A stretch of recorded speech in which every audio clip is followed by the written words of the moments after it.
Hi everyone, my name is Junho Zhu. I'm currently a research scientist at MIT, working jointly in the departments of mechanical engineering and chemical engineering. My presentation today is about safety-focused characterization of lithium batteries, from micro-testing to micro-modeling. This presentation is based on the research activity of our whole team through the MIT Industrial Battery Consortium. In this phase of the program, we particularly received financial and technical support from Volkswagen and Porsche, so I'm very grateful to Lars and Max. Actually, they invited me and introduced me to today's meeting, but I'm so sorry that I cannot join you for the meeting due to some family obligations. So I prepared this video presentation, but I also noticed that the presenter view will hide some contents of my slides, so I will turn it off during my technical presentation. I'm sorry about that. Okay, so the task of our MIT Industrial Battery Consortium is to develop new CAE tools for battery safety modeling, and I'm currently co-directing the battery consortium with Professor Tom Witwicky and Professor Dirk Moore at ETH. I really like this team because it functions exactly like a battery cell. We exchange ideas and knowledge, and we output models, theories, and data, and we support the communities of applied sciences and engineering, especially the industry. Currently, we have 8 sponsors of our current phase 4 of the program. So today we are all here to talk about the grand challenges. So one of these, in my opinion, is the safety-focused modeling of lithium-ion batteries. Behind the EV accident scenarios is actually the electrochemomechanics, which is the fundamental theories, the theoretical side. You probably have already seen this photo in headline news. It's about a burning Tesla on a highway. So what happened? Actually, according to the accident report, a tow hook from another car, another truck, hit the bottom of that Tesla car, and it's also its battery pack. So one of the after the hitting, one of the several batteries, or one or several batteries actually, were severely damaged, causing an electric short circuit and the fire accident of the whole electric vehicle. So in this way, in this case, electrochemomechanics is behind this fire. So we can, in this case, we have mechanical deformation first, and then failure. So in the failure induces unwanted electrochemical reactions, and the reactions in turn generate heat to make the local failure propagate to the whole electric vehicle. So lithium-ion batteries are well known as a complex engineering system. Its complexity mainly stems from 3 sources, in my opinion. First is the system spans multiple scales, both in length and time scale. So here I'm only showing you the length scale.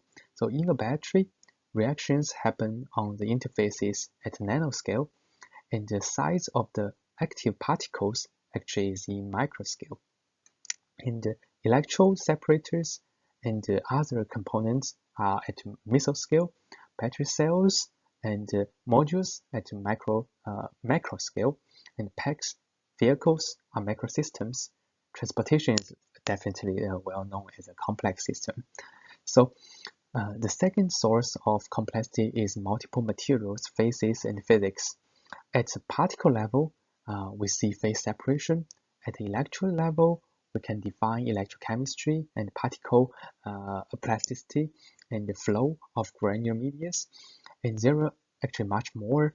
And I just name a few examples of this physics. And the third source of complexity is called the curse of dimensionality. In other words, the complexity of the system increases exponentially with the number of variables and the degrees of freedom. So looking at this this map, our team actually is now able to establish models and theories at almost each scale. But it is extremely hard for us to develop one unified model that can cover maybe not all of them, but even several scales. It's still extremely hard.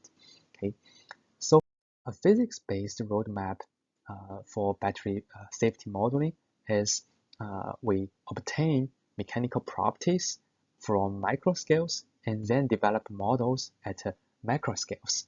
For example, if we want to model this ground impact scenario, we have to examine the deformation pattern of battery cells, for example, under such a local indentation. These photos were obtained by our colleagues at Oak Ridge National Lab. This shows the very interesting deformation pattern of a battery cell. We can see a lot of interesting features. Here, for example, here are some folds, and we can see also there are shear fracture and mismatch, fault lines, kink bands. There are so many things that actually remind us that this is quite similar to geology. So many common features in geology, implying that actually we can borrow some existing knowledge from the field of geomaterials to develop battery models. So to obtain the mechanical properties of granular active active materials of electrodes, actually this kind of material belongs to a powder material. So we started from sample preparation, following an industrial way of battery electrode manufacturing. The procedure includes slurry mixing, shaping, drying, and calendering. In this way, we got the standard sample with an industrial level density. Then we performed three types of tests. One is actual compression. Here I'm showing you the deformation pattern, and the formation of cracks can be visualized here, here, and here. And the second test is Brazilian test. Some people also call it lateral compression test. Actually, it's similar to some people call it equivalent tensile test because the sample is kind of stretched into two parts. And the third test is confined compression. There were a lot of ways to do this, and we just adopted a very simple way. Put the powders into a aluminum sleeve. Because aluminum sleeve, the mechanical property is known, so we use two cameras to measure the surface deformation. And from this DIC measurement, we know the deformation strength.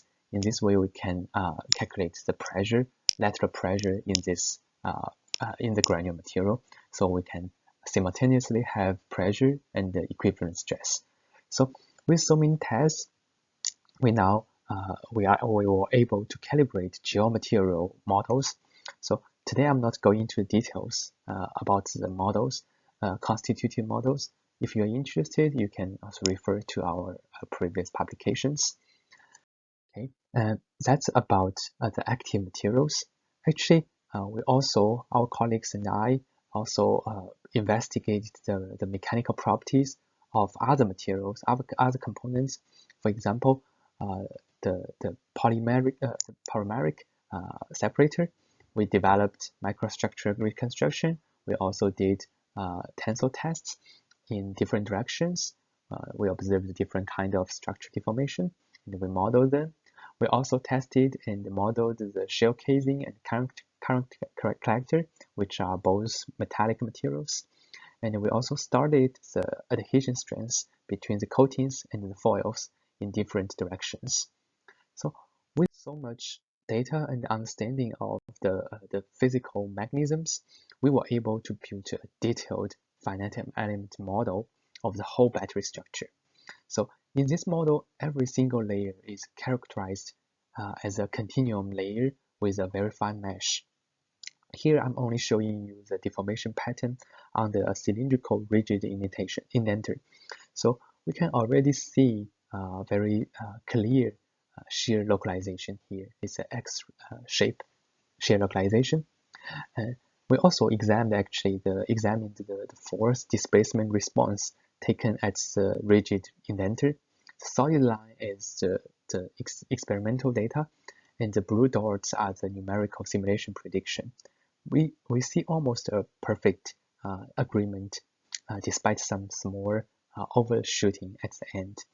Actually, I want to say that in today's talk, there are a lot of figures and photos, but this very small figure actually is my personal favorite because it delivers a very strong, important message that as long as your mechanical properties are correctly obtained at micro scale, there is no need to play any computational tricks.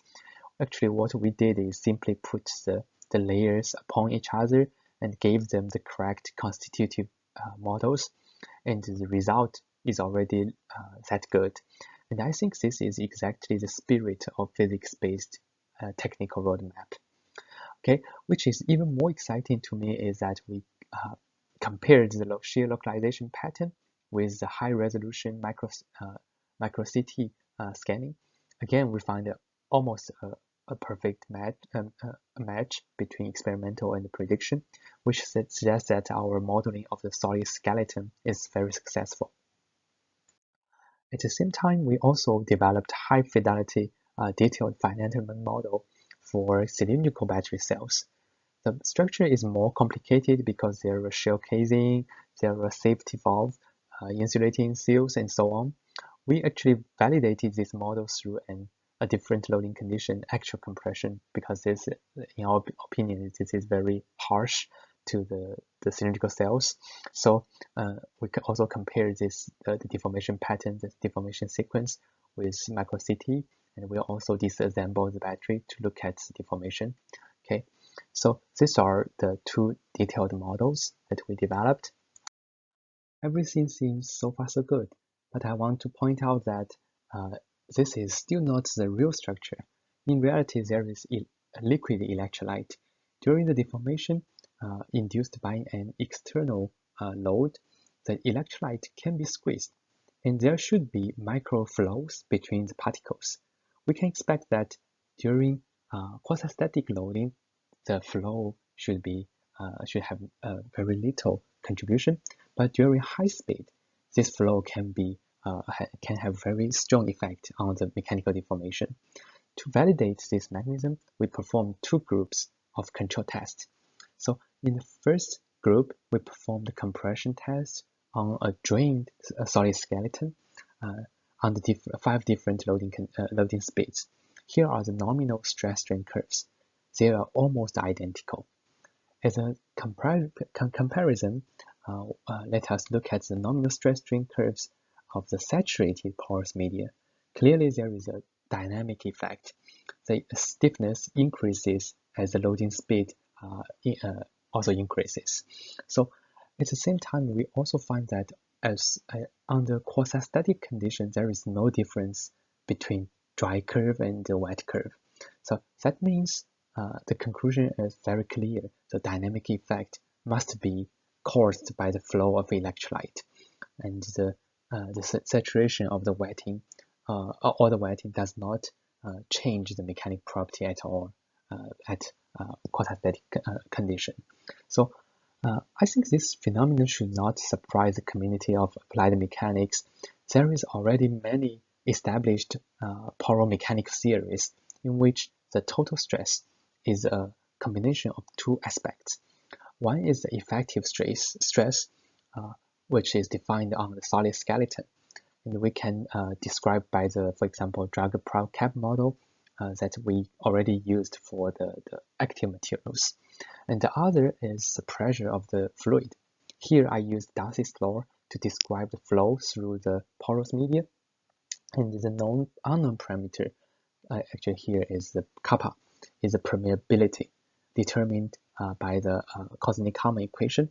It is purely empirical and describes the permeability as a function of sphericity, diameter of the particles, as well as the porosity of the whole porous medium. So this is a simple way to calculate it. So these two sets of equations, governing equations, are coupled by the continuity equations or the mass conservation. And using this theory, I got very good predictions, which here are the dashed lines plotted in this figure to see that the mechanical behavior of the saturated porous media can be predicted quite accurately. Okay, so let me kind of summarize the physics-based detailed modeling approach for you.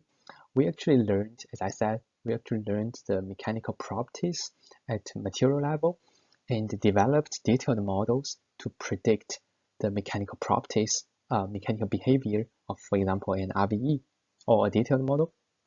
However, this kind of detailed model is very computationally expensive and cannot be used for real-world applications, for example, in an electric vehicle, which has thousands of batteries. So with around like each of the battery actually comes with around 100 electrode layers in each cell. So we want to scale up these successful models of the for example, the detailed models. So how to scale up this success model is a big question. One of this realistic ways is to develop so-called homogenized model. I mean, this kind of model, and treating the material, the battery structure as one material. And in this way, we can turn a computational intensive model with 8 layers and 5 plasticity models into one unified mesh with only one plasticity model. This is huge simplicity improvement in terms of computation. Our team actually has developed many successful homogenized models.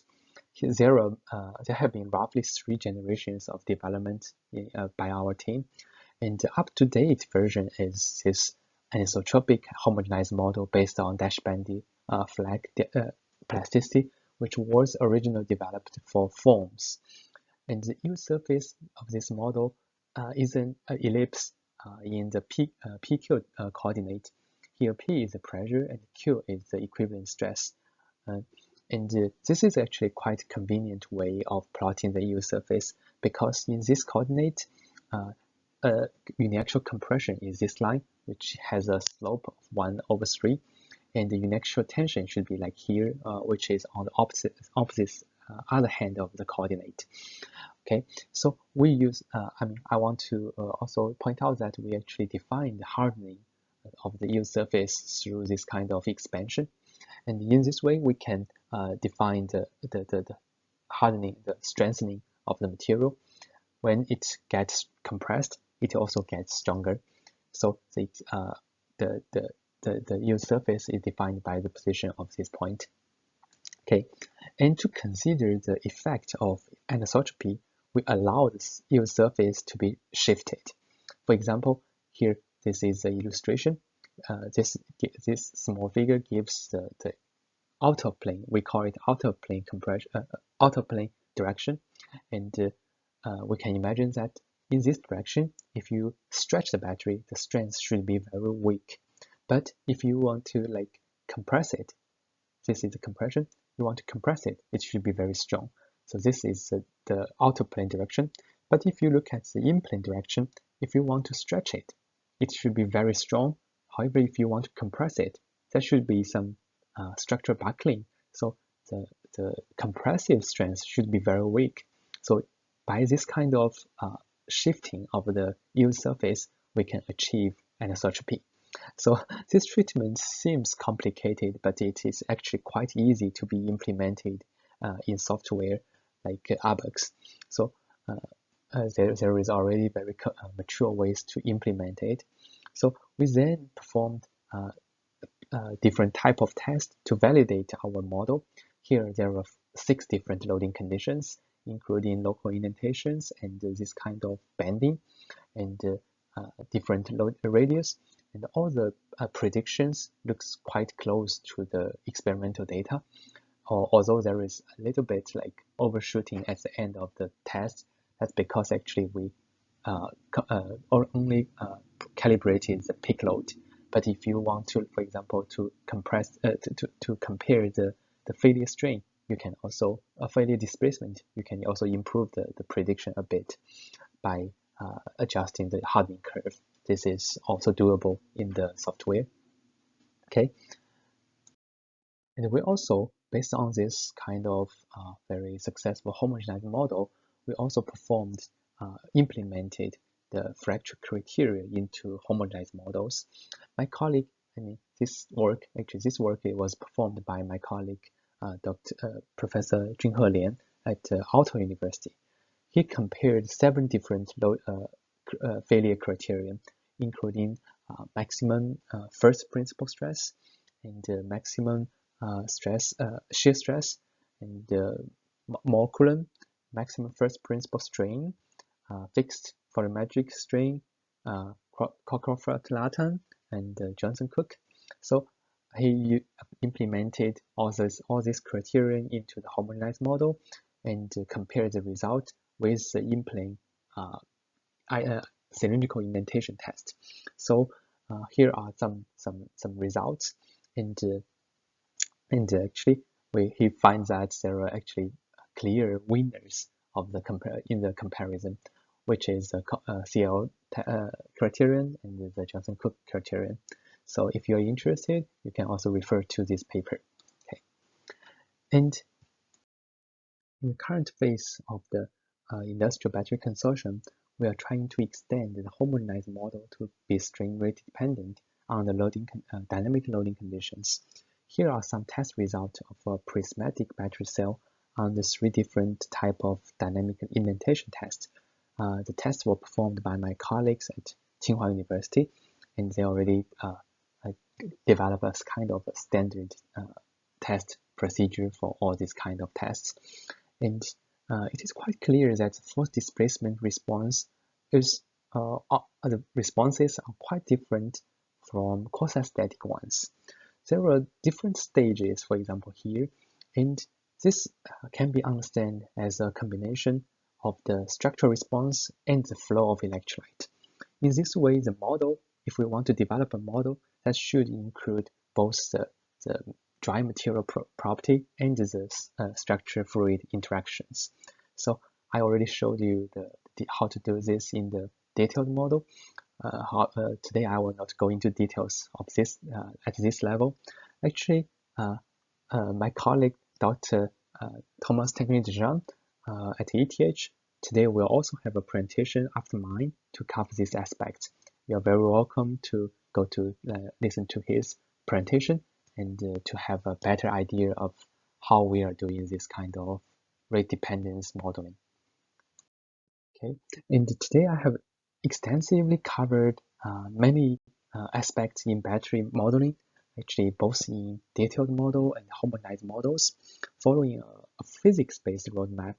But I want to point out that the recent developments in data-driven algorithms has provided a lot of help for our modeling at the same time. One example is that this is a recent paper by Professor Dirk Moore and Thomas, and in this paper we used the detailed model as a RVE to generate thousands of stress strain curves, and then use a neural network to generalize the yield surface. In this way, actually the analytical model of for example, the dashband deflect model can be replaced by a neural network. And because the neural network has far more parameters, the accuracy can therefore be increased tremendously. Another example is our paper published in Joule. We directly use the high-fidelity detailed model to simulate a lot of impact problems, and then label the result according to whether there is a fracture in separator or not. In this way, we can train machine learning algorithms to predict if an arbitrary loading condition will result in a failure or not, it is safe or not. We call it data-driven safety envelope. So these two are just 2 examples of data-driven applications. We actually expect more success by combining data-driven approaches with physics-based roadmap. Okay. So let me briefly summarize what we have done. At micro scales, actually, as I explained, we perform tests to learn the mechanical properties. Then we put the constitutive models together to build detailed models. After that, we extended the detailed model to be pyromechanical to consider the electrolyte effect. And what I did not cover today is that we actually also implemented thermal and the electrochemical theories into our mechanical model as well. At the same time, we scale up this kind of detailed model to be homogenized model and be used in the simulation of real-world car accidents. And we, at the same time, we perform micro-city tests to validate our models. So that's the whole roadmap that we are now going along.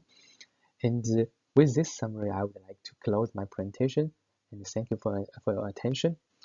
Again, I'm really sorry that I cannot join you in person or present this real time through the online meeting system because the family applications. So that's why I recorded this video presentation. And as I mentioned, my colleague, Dr. Thomas Zhang, is also presenting in this session. He may help me take any question about this presentation. You can also reach out to me by drop me an email. Here is my email address, and I will reply to you as soon as possible. Thank you.